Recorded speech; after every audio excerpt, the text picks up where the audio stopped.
Qué gusto saludarlos, buenas noches, un placer como siempre compartir Litus Deportes como cada semana. Y esta es una semana muy particular, los ecos todavía resuenan, los gritos, el festejo, los 3 goles, la primera estrella, todo lo que dejó este Colón campeón, este sabalero con su primera estrella que vamos a vivir esta noche a través de la tele. Podemos rescatar de la noche del viernes infinidad de frases, de todo lo que nos ha dejado el partido en sí, mientras vemos imágenes de lo que fue la inolvidable noche del 4 de junio 2021, y lo menciono así porque quedará grabado para la historia esta fecha calendario. Y podemos encontrar miles de historias y miles de frases. Me quedo con una, la de Rodrigo Aliendro, que fue el que inició el camino de los 3 goles para esta victoria contundente de Colón frente a Racing. Esto es la felicidad, un sueño. Y me parece que lo que traslada Aliendro es un poco el reflejo de lo que vivió el pueblo sabalero.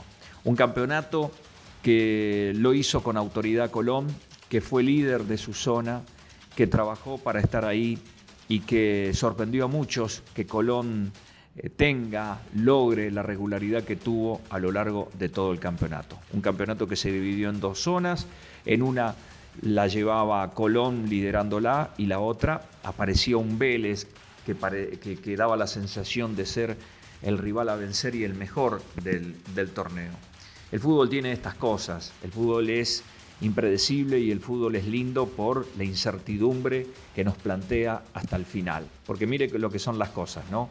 Mientras Colón lideraba esa zona, Vélez la otra, y se llegaba a una instancia decisiva donde Colón no había terminado bien, donde Colón había conseguido un empate que le ponía signo de interrogación frente a Unión y después una victoria por penales frente a Talleres de Córdoba, donde el equipo de Talleres se pudo haber llevado mucho más premios de lo que no se llevó nada, porque esa noche fue la noche de Cachorro Burián. Y del otro lado estaba Vélez, como el gran equipo a vencer. Lo dejó fuera Racing, por penales, es cierto. La fatalidad o la suerte de los penales. Un Racing que fue creciendo de la mano de Juan Antonio Pizzi, que dejó afuera a Vélez, que dejó afuera a Boca Juniors para llegar a esta final. Pero no tengo dudas que de los 2 equipos, el que llegaba con más autoridad, con más fútbol, con más libreto, con más criterio, fue el equipo de Eduardo Domínguez. Un gran responsable, sin lugar a dudas, sin entrar en detalles de la importancia de cada uno de los que hicieron este equipo para lograr la primera estrella. Pero estamos entrando en esta obviedad de resaltar a un Eduardo Domínguez que desde que empezó la pandemia trabajó individualmente y colectivamente para armar un esquema, para armar una idea. Después plasmarla en la cancha y que los jugadores entiendan el libreto, entiendan el mensaje.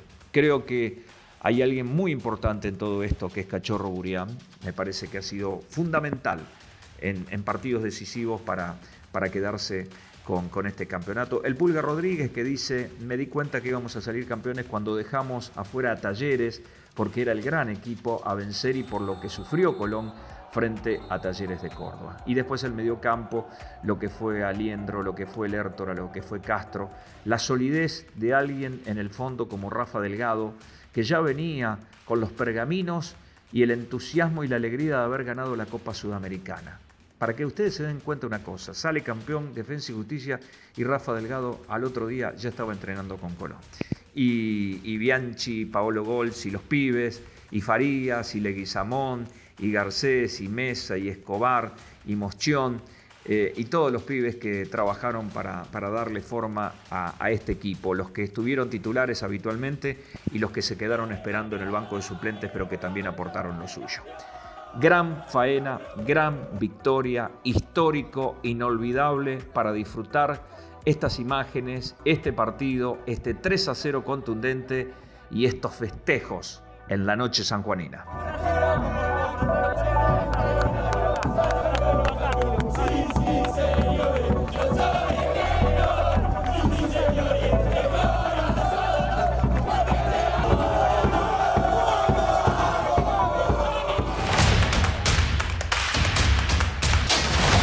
Este es un lindo momento del programa.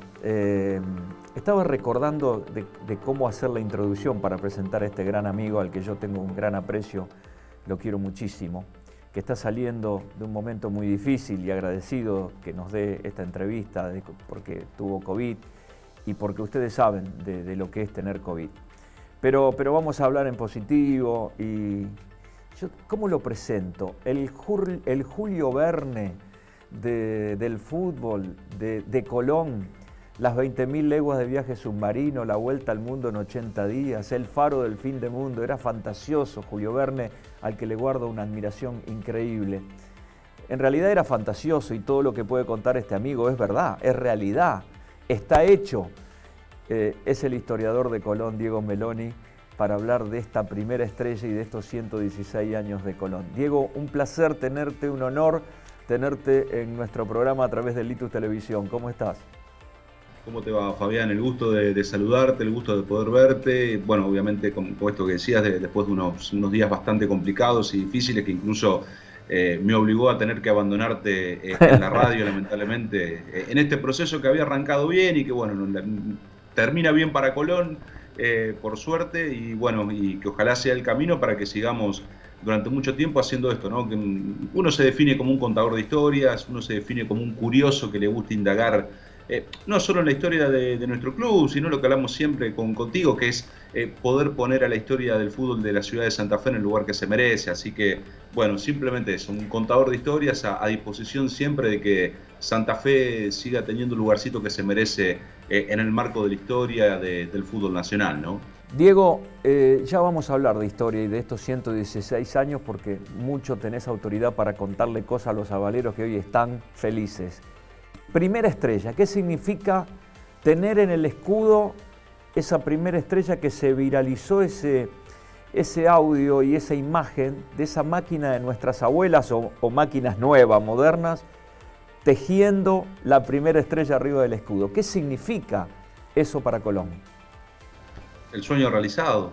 Indefectiblemente es imposible. Vos pensá, Fabián, cuando nosotros estábamos en Paraguay, vos lo viviste, vos lo relataste, hubo gente que lo pudo palpar, ver abuelos de 85, 90 años hacer un esfuerzo enorme, gente que llegó como pudo en lo físico, en lo emocional, y que lo primero que te decían es: yo no me quiero morir sin verlo campeón a Colón. Entonces vos pensás en eso, pensás en todo lo que pasó en el camino, estás hablando de generaciones, de familias, de gente que vivió momentos inolvidables de la vida, de las buenas y de las malas, porque vos pensás que hoy estamos todavía conociendo gente en Santa Fe que vio a Colón perder su cancha de Savalle y Moreno, porque todavía tenemos testigos predilectos de lo que fue la gloria contra el Santos de Pelé, aquel ascenso del 65, es decir, y lo que faltaba era coronar esto, coronar que Colón pudiera meterse entre los grandes, que Colón pudiera en algún momento poder estampar su nombre. La verdad que uno no cae todavía, ver la imagen de la estrella, ver ese video, y seguramente cuando ya la veamos a la camiseta confeccionada y la tengamos, indefectiblemente va a ser una cosa extraña. Quizás nos agarra en un momento complejo y donde uno decía que no ha hecho lo que siempre prometió que iba a hacer el día que este momento llegara. Indefectiblemente ninguno estaba preparado para poder hacer las locuras que había prometido, pero sin embargo yo calculo que con el tiempo, cuando uno empieza a bajar un poco la adrenalina y esa estrella ya sea una realidad, indefectiblemente estaremos hablando de cosas mucho más importantes, también en términos de lo que uno cree que debe hacer todavía para celebrar esto que ha llegado y que realmente indefectiblemente es la realización, el sueño y la posibilidad de que mucha gente hoy pueda vivir en paz, mucho más tranquila, y seguramente muchos irán en algún momento muchísimos más felices de lo que uno se hubiese imaginado. En el afán de justificar, Diego, esto que vos decís, de no estar en la cancha en la final, me decía un hincha: mejor, porque no se podía jugar en ningún lado. Entre los hinchas de Racing y nosotros que llevamos 40.000 a Paraguay, ¿dónde entrábamos todo? Teníamos que jugarlo en el Monumental o teníamos que irnos más lejos a Brasil, en el Maracaná, o en un estadio donde pueda entrar toda la gente que iba a ir a esa final. Menos mal que se jugó a solas y no fuimos, dice. Sí, y también quizás, a ver, será para la anécdota también, y esto uno lo habla muy pintoresca y muy graciosamente con los amigos, ¿no? Uno se había acostumbrado durante muchos años quizás a enormes movilizaciones populares como la de Córdoba, como las de Rosario, como las de Paraguay, y quizás el destino siempre nos era esquivo en lo deportivo y terminábamos hablando mucho de la mística, de lo que ha generado la gente de Colón. Bueno, esta vez nos tocó estar en la lejanía, nos tocó estar en Santa Fe a muchos, en otros lugares del país, y podemos decir que se ha coronado el éxito deportivo. Entonces también será esa cuestión no digo de sacarnos una presión, pero sí de decir que finalmente se nos pudo dar. No nos tocó estar como nos hubiese gustado, pero estuvimos, y en definitiva me parece también es una cosa interesante en esto de ir analizando los momentos y los contextos históricos, movilizaciones populares masivas y derrotas deportivas que nos han marcado para toda la vida, para bien o para mal. Bueno, hoy no estuvimos y sin embargo podemos contar con mucho orgullo, como vos decías recién, este sueño que todavía no caemos, que es una estrella que finalmente estará bordada en esa camiseta y que afortunadamente también decimos es la primera estrella para la ciudad de Santa Fe, que no es un dato menor. Diego Meloni, historiador de Colón, contando esta primera estrella. Bueno, este es un buen momento también de la noche para que recuerdes cosas lindas para tener en vida con Lautaro Falcón. Lauti, te escuchamos.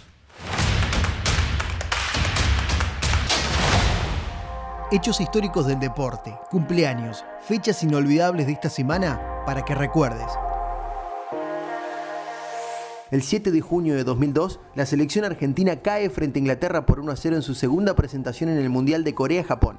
El único tanto lo hizo el facha David Beckham de penal, inventadísimo penal del crack de Michael Owen. Ese fue el último partido del cholo Diego Pablo Simeone con la camiseta de la selección argentina, llegando a 106 encuentros.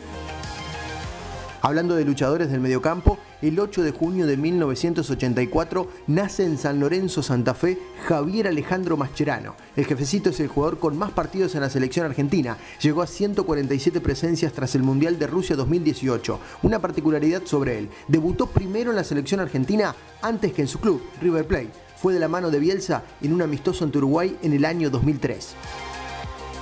8 de junio de 1990, otro mal inicio de Argentina en mundiales. Esta vez en el partido inaugural del Mundial de Italia, veníamos de ser campeones en México 86, pero perdimos 1-0 ante Camerún, en lo que fue más una batalla que un partido de fútbol. Volaban las patadas por todo Milán. El gol lo marcó François Oman-Villic.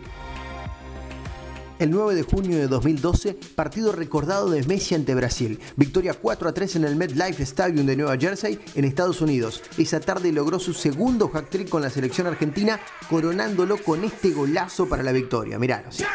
Es una joyita, una pinturita, quedaron calenchos los brazucas. 10 de junio de 1853. ¿Hace cuánto? Hace 170 años más o menos. Nacía en Escocia. ¿Sabes a dónde está yendo? Vos escuchame. Nacía en Escocia Alejandro Watson Houghton, considerado el padre del fútbol argentino por haber sido el gran impulsor de este deporte en nuestro país y el fundador de Alumni, el club más ganador en los inicios del fútbol argentino. ¿Qué tal? 11 de junio de 2002, en Miyagi, Japón. Quedamos eliminados en el Mundial de Corea-Japón. No pudimos pasar del empate ante Suecia y a partir de ese momento el tiro libre de Svensson y la volada estéril de Caballero quedaron grabadas en la historia negra del seleccionado argentino. Una lástima. Hablando de arqueros, el 11 de junio de 1926 nacía en Rufino, provincia de Santa Fe, Amadeo Raúl Carrizo, uno de los grandes arqueros de la historia del fútbol argentino. Y por último, el 13 de junio de 1990 nos tomamos revancha del partido inaugural con Camerún. En el Mundial de Italia le ganamos a la Unión Soviética por 2-0 con goles de Pedro Troglio y Jorge Burruchaga. El dato es que Neri Alberto Pumpido tuvo una grave lesión y de esa manera jugó su último partido con la selección argentina.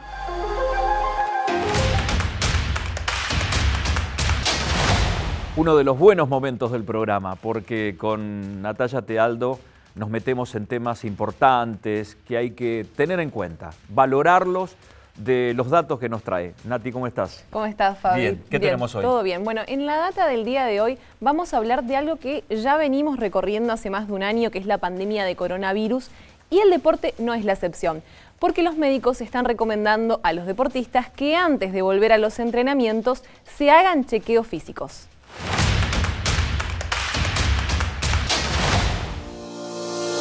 Los efectos del COVID-19 persisten en pacientes graves, leves y hasta asintomáticos que pueden durar de semanas a meses. Un estudio de la Universidad de Nueva York recopiló distintas secuelas en los pacientes. La mayoría de ellos dijo tener síntomas de fatiga, dolor de cabeza y musculares, dificultad para respirar, pérdida de cabello, problemas para concentrarse y pérdida del gusto. Aunque el SARS-CoV-2 afecta predominantemente al sistema respiratorio, ya se sabe que es una infección multisistémica con consecuencias para la salud, tanto evidente como sutil. Según la Sociedad Argentina de Cardiología, entre el 7 y el 17% de los hospitalizados presentó daño miocárdico. Además advierten consecuencias cardíacas pronunciadas en atletas jóvenes. Estudios en deportistas han evidenciado inflamación del miocardio después de la recuperación de la enfermedad por COVID-19, también en pacientes asintomáticos y levemente sintomáticos. Se trata de un problema preocupante, ya que la miocarditis puede provocar una muerte cardíaca súbita. Incluso con la función cardíaca aparentemente recuperada, aún puede existir riesgo de enfermedad de las arterias coronarias, fibrilación auricular o arritmias ventriculares como consecuencia de una lesión miocárdica. Tal fue el caso del futbolista Edwin Cardona. El colombiano presentó signos de miocarditis leve luego de ser positivo de coronavirus. Esto es la inflamación de la capa media de la pared del corazón y es una de las secuelas cardiovasculares que puede provocar el coronavirus. Por ello, durante más de 10 días no pudo entrenar junto al resto de sus compañeros. Algo parecido sufre Juan Pablo Ficovich, tenista profesional de 24 años que en enero viajó a Doha y resultó tener COVID-19. No pudo jugar en el Abierto de Australia y al volver a Buenos Aires, ya con el alta epidemiológico, se sometió a estudios más profundos. Allí se le diagnosticó la misma afección en el corazón que a Cardona y actualmente solo puede jugar de forma liviana y espera ansioso ser dado de alta. El doctor Norberto Debach, cardiólogo deportólogo, explicó que todo deportista recuperado que quiera volver a un campo de entrenamiento se le recomendará una evaluación cardiovascular y al regresar al ejercicio se hará con un seguimiento.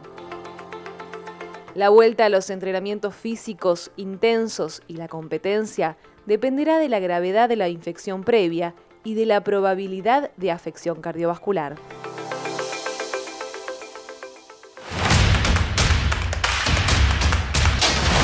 Y en nuestro programa no puede faltar la magia de estos festejos, la magia de un 10, qué sé yo, relacionarlo con el Pulga Rodríguez, pero él es el 10, el máximo ídolo del fútbol argentino. Las verdades del 10, Diego Armando Maradona.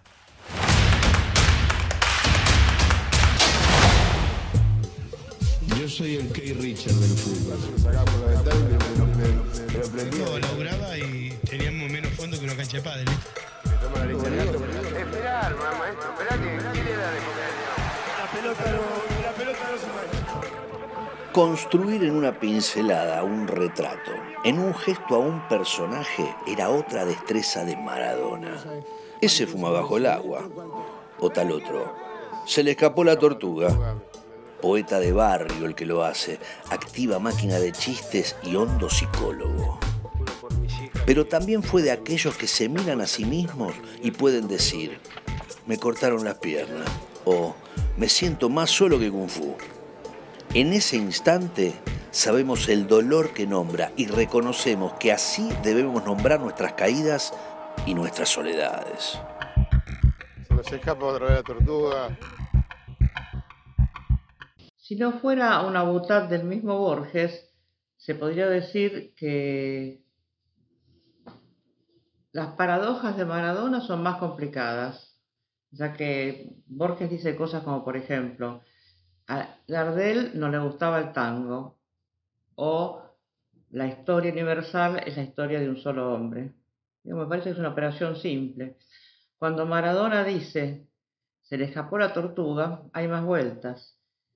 Bueno, hay un mito de origen, ¿no? Que es que se le ocurrió a partir de una experiencia en la estancia de Raúl Moneta, donde estaba también Menem y otros nenes, y también el embajador de Estados Unidos, James Chick, con su hijo, y la tortuga Scoopy.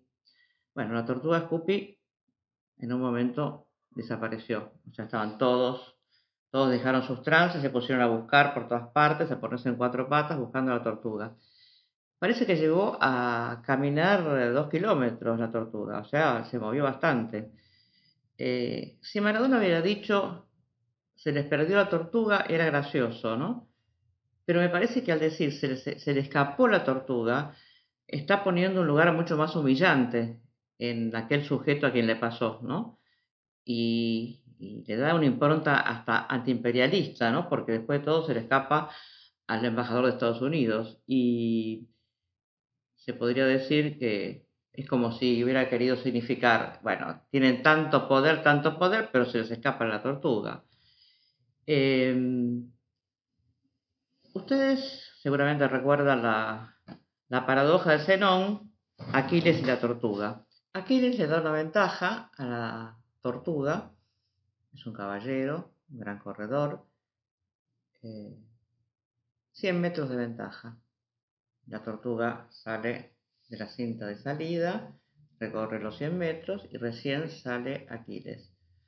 Cuando Aquiles llega a los 100 metros, mal o bien, la tortuga ha avanzado un poco más, digamos 10 metros. Cuando llega a esos 10 metros, Aquiles, también la tortuga un poquito más allá está, aunque sea unos centímetros. Podría decirse que Aquiles es el primer tipo a quien se le escapa la tortuga. ¿Qué quiso decir Zenón con esta paradoja? Te la debo. Maradona tiende a hacer metáforas de la velocidad, ¿no? Pero sin diferenciar entre la velocidad física y la mental, tengo la impresión, ¿no? Porque cuando dice se le escapó la tortuga, pero también es capaz de ponerle un supositorio a una liebre o de fumar bajo el agua, ¿no? Me parece que ahí habla de una velocidad común, ¿no? Como si dijera, los pies piensan y la cabeza corre. A Aquiles le decían pies ligeros. Creo que a Maradona habría que decirle pies ligeros. De acá. Nuestra lengua se va alimentando de la insistencia colectiva y también se recrea con la incisión individual. Así como tenemos un capítulo gauchesco de su historia, prestamos atención a este capítulo que aportó un jugador de fútbol, Maradona, que nadó en las aguas más turbulentas de la argentinidad. Quizás por eso, por estar tan inmerso en ellas, es que pudo seguir fundando el idioma de los argentines.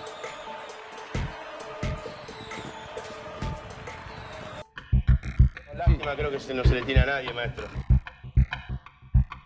Hay un conjunto de frases de Diego Maradona que pertenecen a lo que el texto que acompaña estas intervenciones llama el potrero de la lengua. Frases de un repentismo extraordinario que sintetizan una situación del mundo de la vida o la naturaleza de un personaje, como se le escapó la tortuga, o ponerle el supositorio en el liebre,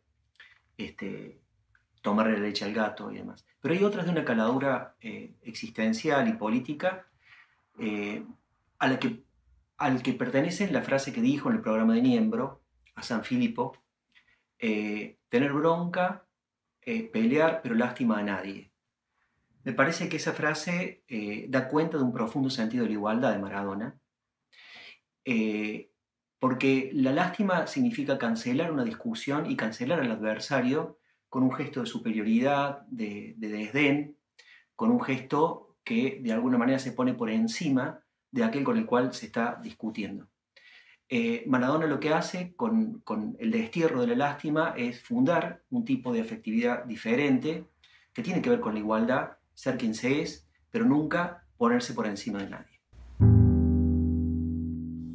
Ahí la tiene Maradona, lo marcan dos, pisa la pelota Maradona, arranca por la derecha el genio del fútbol mundial, y deja el tercer para Borruchaga, siempre Maradona, genio, genio.